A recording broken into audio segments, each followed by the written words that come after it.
Hello मेरे प्यारे बच्चों, आज हम डिस्कस करने वाले हैं फ्रॉग एनाटॉमी, मतलब स्ट्रक्चरल ऑर्गेनाइजेशन इन एनिमल्स से हमने स्टार्ट किया था लास्ट क्लास में फ्रॉग, जिसमें अपन डील कर चुके हैं इंट्रोडक्शन और मॉर्फोलॉजी। तो आज का जो टॉपिक है वो एनाटॉमी ऑफ फ्रॉग है, जिसमें हम डिस्कस करेंगे डाइजेस्टिव सिस्टम ऑफ फ्रॉग और रेस्पिरेटरी सिस्टम ऑफ फ्रॉग। तो चलिए देखते हैं।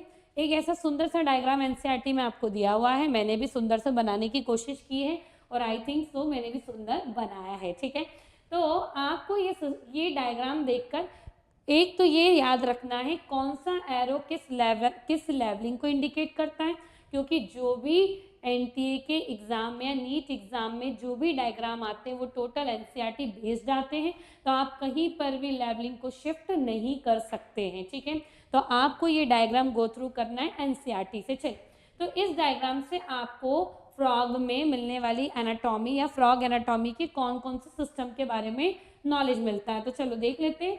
तो हम बोलते हैं, देखिए यहाँ पर आपको लेवलिंग दी गई है oesophagus, liver, stomach, intestine, rectum और क्लोएका और क्लोएकल अपर्चर दी गई है। तो मैं बोलती हूँ ये जितनी लेवलिंग है ये इंडिकेट करती है डाइजेस्टिव सिस्टम को। किसको इंडिकेट करती है? Digestive system of the frog को इंडिकेट करती है। इसी तरह देखिए आप, स्टमक के नीचे लिखा हुआ लंग्स, तो लंग्स किसका पार्ट होंगे? रेस्पिरेटरी सिस्टम का। किसका पार्ट होंगे? रेस्पिरेटरी सिस्टम का, क्योंकि भाई सांस लेने और छोड़ने में मेन ऑर्गन कौन है जो पार्टिसिपेट करता है एयर के इनटेक और आउटपुट के लिए? तो हम बोलते हैं वो लंग्स है। तो ऐसे ही फ्रॉग में भी रेस्पिरेशन के लिए क्या मिल रहा है? लंग्स मिल रहे हैं। अच्छा, अब देखो ना, दो ये बड़ी बड़ी बीन शेप की किडनियां मैंने बनाई हुई है। तो किडनी हमारे में भी नाइट्रोजिनस वेस्टेज को रिमूव करने या एलिमिनेट करने के लिए किडनी का इंपॉर्टेंट रोल होता है। तो ऐसे ही फ्रॉग में भी नाइट्रोजिनस वेस्ट को एलिमिनेट कराने में किसका रोल है? किडनी का। किसका रोल है? किडनी का। तो आपको इस anatomical diagram of the frog से आपको तीन सिस्टम के बारे में तो पूरी इंफॉर्मेशन मिल रही है। किस किस की? डाइजेस्टिव, रेस्पिरेटरी और एक्सक्रीटरी सिस्टम की। चलो, तो आज हम स्टार्ट करते हैं क्या? डाइजेस्टिव सिस्टम के बारे में। ठीक है, तो चलो देख लेते हैं पहले, स्टार्ट करने से पहले कि फ्रॉग की एनाटॉमी में कौन कौन से सिस्टम को हमें डिटेल में पढ़ना है। तो कहते हैं कि जब हम फ्रॉग की बॉडी कैविटी को देखते हैं तो बॉडी कैविटी में हमें मिलते हैं क्या? डिफरेंट ऑर्गन सिस्टम एकोमोडेट होते, मतलब मिलते हैं, वहाँ पाए जा रहे हैं। और जितने भी ऑर्गन सिस्टम हैं वो उन सभी के organ well developed and well functioning. ऐसा नहीं है कि कोई ऑर्गन डेवलप ही नहीं हो पाया तो वो है पर काम नहीं कर रहा है, प्रॉपर डेवलप नहीं है। नहीं, जितने भी ऑर्गन सिस्टम है वो सभी कैसे हैं? वेल डेवलप्ड और फंक्शन वाले हैं। ठीक है, तो यहाँ मिलता है डाइजेस्टिव सिस्टम, सर्कुलेटरी सिस्टम, फिर respiratory system of the frog, nervous system, excretory system और रिप्रोडक्टिव सिस्टम।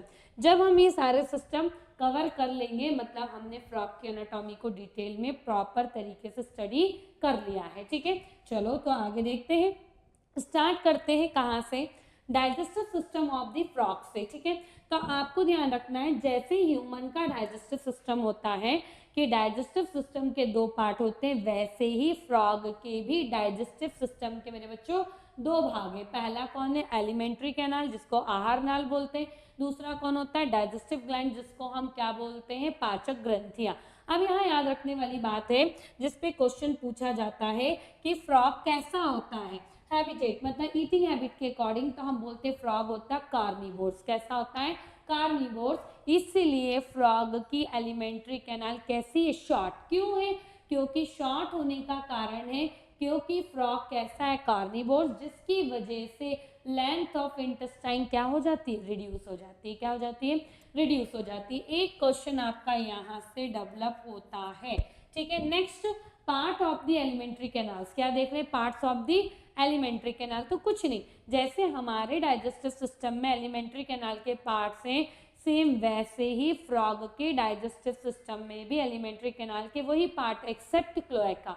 हम में क्लोएका नहीं मिलता पर फ्रॉग में क्लोएका मिलता है। तो चलो स्टार्ट करते हैं। हम में भी इंटीरियर ओपनिंग माउथ है, फ्रॉग की भी एलिमेंट्री कैनाल की इंटीरियर ओपनिंग कौन है? माउथ है। माउथ के बाद नेक्स्ट पार्ट आता है बक्कल कैविटी। हम में भी सेम पार्ट आता है बक्कल कैविटी, किसमें? फ्रॉग में भी। अब फूड बक्कल कैविटी से हमें भी जाता है फेरिंग्स में, फेरिंग्स से जाता है ईसोफेगस में, तो फ्रॉग में भी बक्कल कैविटी से फेरिंग्स, फेरिंग्स से ईसोफेगस में जाता है। अब यहाँ याद रखना है क्या, जो ईसोफेगस है वो होता है शॉर्ट ट्यूब लाइक। कैसा होता है? शॉर्ट ट्यूब लाइक, मतलब ईसोफेगस की लेंथ ज्यादा लंबी नहीं होती है। अब आगे नेक्स्ट पार्ट आता है स्टमक, क्योंकि फूड ईसोफेगस से होते हुए कहाँ पहुंच जाएगा? स्टमक में, और स्टमक से जाएगा इंटेस्टाइन में। तो यहाँ जो एक और क्वेश्चन बनता है क्या, कि स्टमक विच टर्न कंटिन्यूस इंटेस्टाइन, मतलब स्टमक ही आगे जाके कंटिन्यू होकर क्या बना रहा है? इंटेस्टाइन बना रहा है, ठीक है। और इंटेस्टाइन से फूड जाता रेक्टम, और रेक्टम से अनडाइजेस्टेड वेस्ट पहुंच जाते हैं कहाँ? क्लोएका, और क्लोएकल अपर्चर द्वारा बॉडी के बाहर रिमूव कर दिए जाते हैं, ठीक है। तो इस तरीके से हमने बात कर ली किसकी? पार्ट्स ऑफ एलिमेंट्री कैनाल की, किसके? फ्रॉग की। तो अब ये एलिमेंट्री कैनाल या इस डाइजेस्टिव सिस्टम में किसके? फ्रॉग के फूड का डाइजेशन कैसे हो रहा है, अब इसकी डिटेलिंग की हम बात कर लेते हैं, ठीक है। अच्छा, एक चीज और ध्यान रखता है, मेरे नोट्स या मेरे लेक्चर में पूरी एनसीईआरटी की एक एक लाइन कवर है बच्चों। तो अगर आप सिर्फ लेक्चर देख लेते हैं और लेक्चर देखकर डायरेक्ट क्वेश्चन प्रैक्टिस करते हैं तो भी आप डायरेक्टली सारे क्वेश्चंस प्रॉपर तरीके से डील कर सकते हैं, बस शर्त एक ही, लेक्चर आपको प्रॉपर देखना है, ठीक है। चलो, तो हम देखते हैं कि डाइजेस्टिव सिस्टम में फूड का डाइजेशन कैसे होता है। तो कहते हैं क्या, कि जो फूड है, फूड को कैप्चर करता है फ्रॉग बायलोग टंग के द्वारा। फूड को कैप्चर करता है फ्रॉग किसके द्वारा? बायलोग टंग के द्वारा। अब यहाँ मैंने एनसीईआरटी को फॉलो किया, इसलिए मैंने नहीं बताया कि फूड माउथ से, बायलोग टंग से कैप्चर करके बक्कल कैविटी में जाएगा। अंडरस्टूड है, क्योंकि हमारी जो टंग है वो भी बक्कल कैविटी में, फ्रॉग की भी जो बायलोग टंग है वो भी कहाँ है? बक्कल कैविटी में। अब बक्कल कैविटी से वो पहुंचाया जाता है कहाँ? फेरिंग्स, फेरिंग्स से पहुंचता है कहाँ? ईसोफेगस। तो एनसीईआरटी ने ये दोनों पॉइंट को कट कट कट कट उड़ा दिया है, ठीक है। तो हमने भी यहाँ पर उस पॉइंट्स को मेंशन नहीं किया है। तो फूड बायलोग टंग से कैप्चर होकर बक्कल कैविटी, फेरिंग्स और ईसोफेगस से होते हुए कहाँ पहुंच गया? स्टमक में। कहाँ पहुंचा है? स्टमक में। अब यहाँ देखना है कि जो फूड का फर्स्ट स्टेप डाइजेशन है, क्या है बच्चों? फूड का फर्स्ट स्टेप जो डाइजेशन है वो कहाँ होता है? स्टमक में, जहाँ पर फूड का डाइजेशन होता है एचसीएल, जो कहाँ से आता है? स्टमक से। हमें पता हमारे अंदर की सेम प्रोसेस है। और आते हैं गैस्ट्रिक जूसेस। कहाँ क्या आते हैं? गैस्ट्रिक जूसेस, क्योंकि स्टमक को लैटिन में गैस्ट्रो वर्ड से डिफाइन करते हैं। तो गैस्ट्रिक्स मतलब जूस, मतलब स्टमक से आने वाले जूसेस ही क्या कराएंगे? फूड का डाइजेशन में पार्टिसिपेट करेंगे। तो फूड का डाइजेशन हुआ एचसीएल और गैस्ट्रिक जूस से। तो यहाँ पर फूड का होता है पार्शियल डाइजेशन। क्या होता है? Partial digestion. किसके द्वारा? एचसीएल और गैस्ट्रिक जूस के द्वारा, ठीक है। और इस पार्शियली डाइजेस्टेड फूड को हम बोलते हैं काइम। क्या बोलते हैं? काइम। देख लो, ये लिखा मैंने chyme, partially digested food is known as chyme, ठीक है। अब ये काइम पास होता है कहाँ पर? डिओडेनम में। कहा जाता है? तो स्मॉल इंटेस्टाइन का पहला पार्ट होता है डिओडेनम। तो यहाँ पर स्मॉल और लार्ज इंटेस्टाइन ऐसा कुछ भी बाइफरकेट नहीं किया गया है। तो हमने भी डायरेक्ट लिखा है क्या? काइम स्टमक से पास होकर कहाँ जाता है? डिओडेनम में, जहाँ पर काइम पर वर्क करने के लिए आते हैं कौन? पैंक्रियास से आने वाला पैंक्रियाटिक जूस। और उस पैंक्रियाटिक जूस में होता है क्या? Digestive enzymes. क्या होते हैं? डाइजेस्टिव एंजाइम्स होते हैं। साथ ही साथ हम देखते हैं लिवर। लिवर से आता है वाइल जो स्टोर रहता है गॉल ब्लैडर में। किस में रहता है? गॉल ब्लैडर में। तो मेरे बच्चों यहाँ जो डायग्राम है आपके पास, ही देखो, ये दिख रहा है आपको गॉल ब्लैडर। तो लिवर के पास है गॉल ब्लैडर। लिवर से जो भी वाइल जूस आएंगे वो कहाँ स्टोर होंगे? गॉल ब्लैडर में। कहाँ स्टोर होंगे? गॉल ब्लैडर में। और इस गॉल ब्लैडर से होते हुए पहुंचेंगे कहाँ? इंटेस्टाइन में। कहाँ पहुंचेंगे? इंटेस्टाइन में, ठीक है। तो चलो देखते हैं। हमने बोला पैंक्रियास से आएगा पैंक्रियाटिक जूस। पैंक्रियाटिक जूस में कौन है? Digestive enzyme. लिवर से आएगा कौन? वाइल जूस, जो कहाँ जाके स्टोर होगा? गॉल ब्लैडर में। और गॉल ब्लैडर से निकलकर इधर से आएगा वाइल जूस, और यहाँ पैंक्रियास से आने वाला पैंक्रियाटिक जूस। दोनों आएंगे कॉमन डक्ट में। यहाँ सेपरेट डक्ट है, फिर ये दोनों डक्ट मिलकर एक कॉमन डक्ट बनाएगी, जिसको हम बोलते हैं कॉमन वाइल डक्ट। क्या बोलते हैं? Common while duct. अच्छा, कॉमन है, वाइल डक्ट है, तो हम बोलेंगे ऐसी डक्ट जिससे वाइल जूस और पैंक्रियाटिक जूस दोनों साथ साथ आए, उस डक्ट को हम बोलते हैं कॉमन वाइल डक्ट, जो ओपन होती है डिओडेनम में। कहाँ ओपन होती है मेरे बच्चों? डिओडेनम में ओपन होती है। और इस डिओडेनम में ही क्या स्टमक से आने वाला काइम पास होकर आया है, और इस काइम पर वर्क करेगा कौन? वाइल जूस और पैंक्रियाटिक जूस। कौन वर्क करेगा? वाइल जूस और पैंक्रियाटिक जूस। तो अब क्वेश्चन आता है कि डिओडेनम में जो काइम है, उस काइम में कौन कौन है? तो फैट है जो पार्शियली डाइजेस्टेड क्या है, और कौन है? प्रोटीन और कार्बोहाइड्रेट है। तो काइम में आए हुए फैट पर वर्क करेगा कौन? वाइल, जो कहाँ से आ रहा है? लिवर से। कहाँ से आ रहा है? लिवर से। और वो फैट पर वर्क करके फैट का कर देगा इमल्सिफिकेशन, मतलब एक बड़े चीज के टुकड़े को, क्योंकि चीज फैट है, उसको छोटे छोटे छोटे पार्टिकल्स में क्या कर दिया गया? तोड़ दिया गया है। इसे हम बोलते हैं इमल्सिफिकेशन ऑफ फैट। क्या बोलते हैं? इमल्सिफिकेशन ऑफ फैट बोलते हैं। ऐसे ही काइम में कौन प्रेजेंट है? प्रोटीन और कार्बोहाइड्रेट। तो यहाँ पर प्रोटीन और कार्बोहाइड्रेट का डाइजेशन होगा पैंक्रियाटिक जूस के द्वारा। किसके द्वारा? पैंक्रियाटिक जूस के द्वारा होगा। चलो, तो अब ये इमल्सिफाइड फैट और डाइजेस्टेड प्रोटीन और कार्बोहाइड्रेट डिओडेनम से कहाँ पहुँच जाएंगे? इंटेस्टाइन में मेरे बच्चों। कहाँ पहुँचेंगे? इंटेस्टाइन में। तो इंटेस्टाइन में होता है क्या? Final digestion of food. क्या होता है?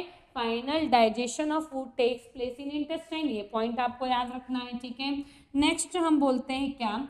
अब जो भी डाइजेस्टेड फूड है वो एब्जॉर्ब होंगे, क्योंकि खाया है, खाकर हमने डाइजेस्ट कराया है। डाइजेस्ट कराना ही पर्पस नहीं है, उससे मिलने वाले न्यूट्रिएंट को एब्जॉर्ब करना और उस न्यूट्रिएंट से क्या करना है? एटीपी का प्रोडक्शन, ताकि different kind of life processes को फ्रॉग भी परफॉर्म कर सके, जैसा कि हमें होता है, ठीक है। तो क्या बोला? डाइजेस्टेड फूड एब्जॉर्ब होंगे इंटेस्टाइन में मिलने वाली विलाई और माइक्रोविलाई से, और ये विलाई और माइक्रोविलाई होते हैं फिंगर लाइक एक्सटेंशन। क्या होते हैं? फिंगर लाइक एक्सटेंशन, जो कि इंटेस्टाइन की इनर वॉल पर प्रेजेंट होंगे। तो देखो बच्चों, मान लो ये एक कमरा है, ठीक है। कमरा है, दिख रहा है, मैंने ये बनाया है, ठीक है। इस कमरे की 1 2 3 4 वॉल है, ठीक है। अब 4 वॉल में ये जो सरफेस है वो आउटर वॉल कहलाएगी, आउटर सरफेस कहलाएगी, और ये जो सरफेस है वो क्या कहलाएगी? Inner surface. तो यही देखो, ये हमने बनाई इंटेस्टाइन। क्या बनाई है? इंटेस्टाइन। ये देखो, अगर मैं इसको ऐसे मिटा दूं, ये मैं ड्रॉ कर देती हूँ इंटेस्टाइन। तो इंटेस्टाइन की ये आउटर वॉल है, ये देखो, और ये वाली है इनर वॉल, दिख रही है। और इस इनर वॉल पे ही हमने यहाँ पर ये फिंगर लाइक एक्सटेंशंस को, किसको? फिंगर लाइक एक्सटेंशन बनाए हैं। क्या बनाए हैं? फिंगर लाइक ये एक्सटेंशन बनाए हैं, जिनको हम बोल रहे हैं विलाई। क्या बोल रहे हैं?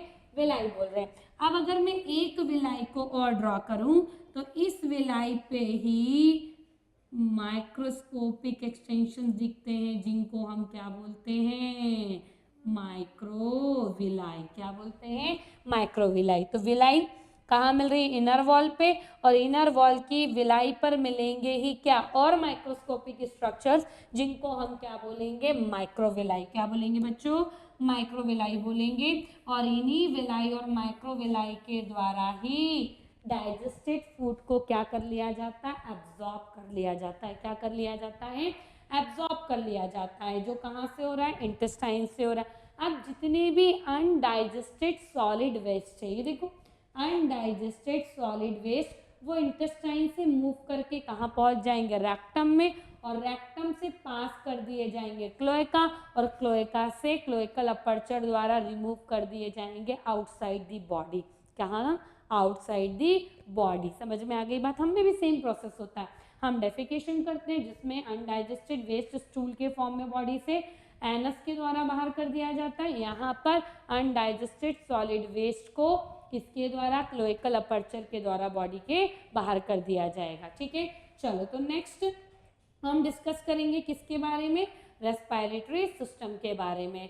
आई होप सो आपको डाइजेस्टिव सिस्टम प्रॉपर क्लियर हो गया होगा। तो चलो मूव करते हैं रेस्पिरेटरी सिस्टम के ऊपर।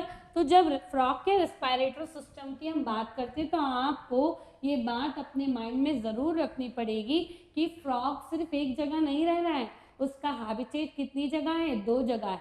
एक तो किसके अंदर, पानी के अंदर। कौन से पानी के अंदर, फ्रेश वाटर के अंदर। और एक है ऑन लैंड एरिया, या ऑन लैंड मतलब जमीन के ऊपर, ठीक है, या जमीन पर। तो हम बोलते हैं रेस्पिरेशन को समझने के लिए, तो अगर फ्रॉग किस में रह रहा है, वाटर में, तो स्किन क्या काम करेगी, एक्ट करेगी किसके जैसे, इक्वेटिक रेस्पिरेटरी ऑर्गन के जैसे। किसके जैसे एक्ट करेगी, इक्वेटिक रेस्पिरेटरी ऑर्गन के जैसे, जो किस में हेल्प करेगी, क्यूटेनियस रेस्पिरेशन में। किस में करेगी, क्यूटेनियस रेस्पिरेशन में, ठीक है।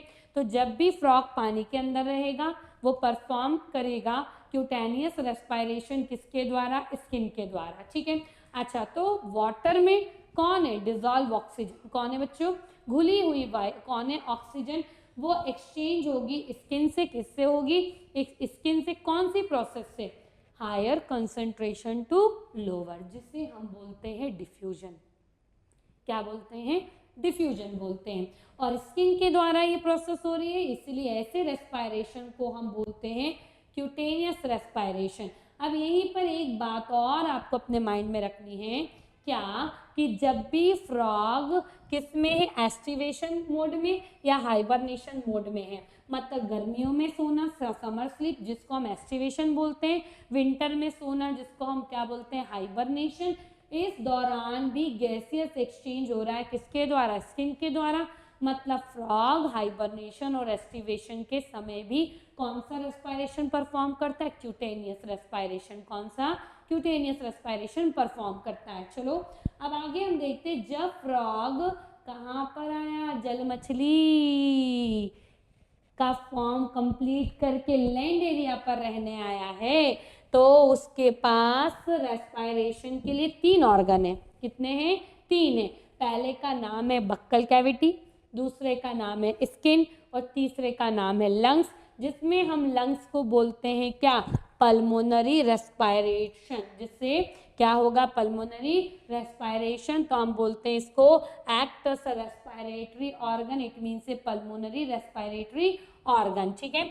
तो यहाँ कहते हैं जैसे हमारे पास 1 पेयर लंग्स है, वैसे ही फ्रॉग के पास भी 1 पेयर लंग्स है, जो कैसे हैं, एलोंगेटेड, लंबे हैं, पिंक कलर के, सैक लाइक हैं, और प्रेजेंट होते हैं अपर पार्ट ऑफ दी ट्रंक में, मतलब थॉरैक्स, थॉरेसिक रीजन में, जिसको हम थॉरैक्स कह रहे हैं। जहां पर एयर कहाँ से जाएगी, नॉस्ट्रल से होते हुए बक्कल कैविटी, और बक्कल कैविटी से पहुंच जाएगी कहाँ पर, लंग्स में। कहाँ पहुंच जाएगी बच्चों, लंग्स में। तो आपको रेस्पिरेटरी सिस्टम में क्या चीजें सीखने को मिली है, कि जब फ्रॉग किस में रहेगा, पानी के अंदर, तो वो रेस्पिरेशन कौन सा परफॉर्म करता है, क्यूटेनियस रेस्पिरेशन परफॉर्म करता है, जिसमें एक्वेटिक रेस्पिरेटरी ऑर्गन के तौर पर कौन काम करेगी, स्किन काम करेगी। और ऐसा ही रेस्पिरेशन वो हाइबरनेशन और एस्टिवेशन के टाइम परफॉर्म करता है। पर जब वो लैंड पर रहता है तो बक्कल कैविटी, स्किन और लंग्स क्या करते हैं, रेस्पिरेशन में हेल्प करते हैं, जिसमें 1 pair lungs, elongated, pink colour, sac like structure है, जो upper part of the thorax या ट्रंक में प्रेजेंट होते हैं, जहां पर एयर नॉस्ट्रल से होते हुए बक्कल कैविटी, और बक्कल कैविटी से पहुंचती है लंग्स में, और वहां पर गैसेस का डिफ्यूजन हो जाएगा। तो ये हमने डिस्कस करा क्या, रेस्पिरेटरी सिस्टम ऑफ फ्रॉग। तो आपको आज की क्लास में 2 चीजें सीखने को मिली हैं, फ्रॉग का डाइजेस्टिव सिस्टम और फ्रॉग का रेस्पिरेटरी सिस्टम। अब आप इसके फटाफट क्वेश्चन लगा सकते हैं। इंट्रोडक्शन, मॉर्फोलॉजी, डाइजेस्टिव सिस्टम और respiratory system of the frog के, जहां आपको कोई भी क्वेरी जनरेट नहीं होगी। अगर क्वेरी जनरेट हो तो मुझे कमेंट करें मेरे यूट्यूब चैनल पे। थैंक यू सो मच मेरे बच्चों।